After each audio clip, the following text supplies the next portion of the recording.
The Arizona chapter of the Alzheimer's Association is launching a new Alzheimer's awareness campaign focused on people who live in rural or underrepresented communities. And tonight, as part of our monthly AARP-sponsored segment that highlights issues important to older adults in Arizona, we take a closer look at this Alzheimer's awareness campaign. And for that, we welcome Terry Spitz, Executive Director of the Alzheimer's Association's Desert Southwest chapter. Good to have you here. Thanks for joining us. Thank you for having me. So this is because of a big-time grant here, $750,000. A very big grant. We're really excited about that. That came from some legislation last year, really championed by Representative Tim Dunn in Yuma. And this awareness campaign is so important because we are now in the era of treatment. We're actually, just last week they released, there's a new treatment out. So now we have 3 different things that are out there now. So that's what's so exciting. So getting awareness to a lot of these communities that there's hope out there, that this isn't like a death sentence. This isn't something that you can just, that's any kind of finality, that there's hope, that we have new treatments out there. And so it's all about really trying to educate the community that we do need to go and get that early accurate diagnosis. And that early accurate diagnosis is part of the awareness campaign. How to know if it's aging or how to know if it's just you're going through something here as opposed to you might be going through dementia, Alzheimer's, etc. Yeah. Well, I can tell you that normal signs of aging, it gets tricky because you think, could this be something that I need to be worried about?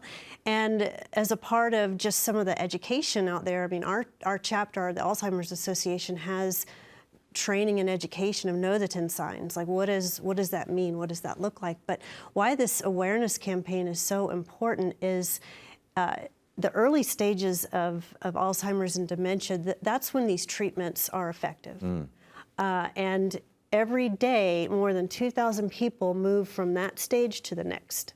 So then they kind of move out of that criteria where they could possibly benefit.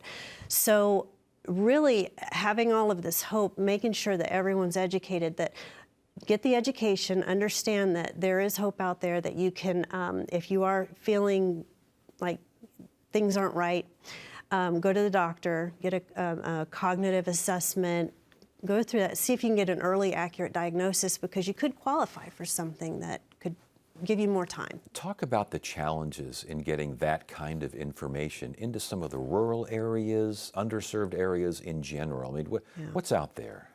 Well, that is why we are so excited about this grant and this money, because what it has afforded us the opportunity to do is really get into the communities and talk to people, ask them how best we can get that information out. So as a part of the media part of it, we will have billboards, outdoor billboards. We have secured different people that either, whether they're a caregiver or someone who's gone through the disease, that have given us video testimonials. So we'll have TV, radio, that's airing, web, just a bunch of different things. But we're also going into the communities doing just different programmatic activities and education. Yeah, and this is all around the state, obviously. All around the state. Yeah.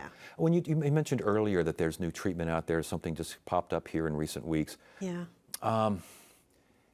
I know Leqembi was a very big deal here for a while. Yeah. I'm assuming it still is. Yeah. Is that? It just seemed like I've done this show for years, Yeah. and we've done so many Alzheimer's segments, and we keep waiting for a little bit of a bridge to cross. Are we at least on the bridge?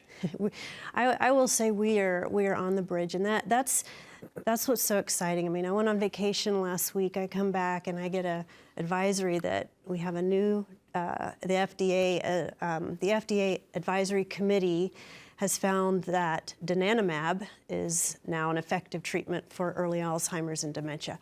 Well, that's exciting, and what they found with this new drug is that the benefits far outweigh any risks that are coming along with it.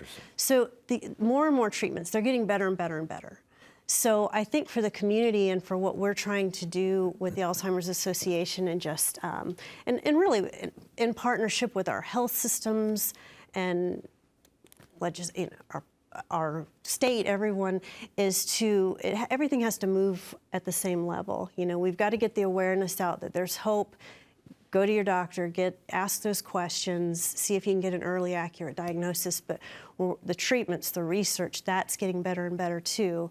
But the health systems too are working to be better equipped to diagnose. Because sometimes we get those people who will get lost in a system or lost for 3 years trying to get just a diagnosis. Is this even in rural areas, that ability to be diagnosed? Especially, yeah, because you know, some of the rural areas, just to travel, just the access to that kind of care, because we are also a state with our geriatrician rate is very low.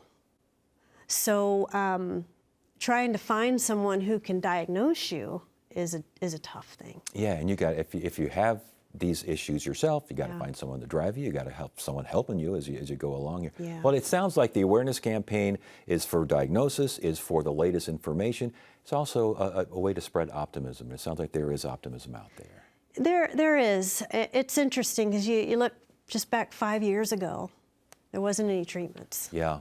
And I look back just in our state, just the awareness, and when you think of our growing retirement community here, age is the biggest factor of this disease, so. Yeah. Terry, congratulations on this. Continued good work. And thank you so much for joining us. Thank you.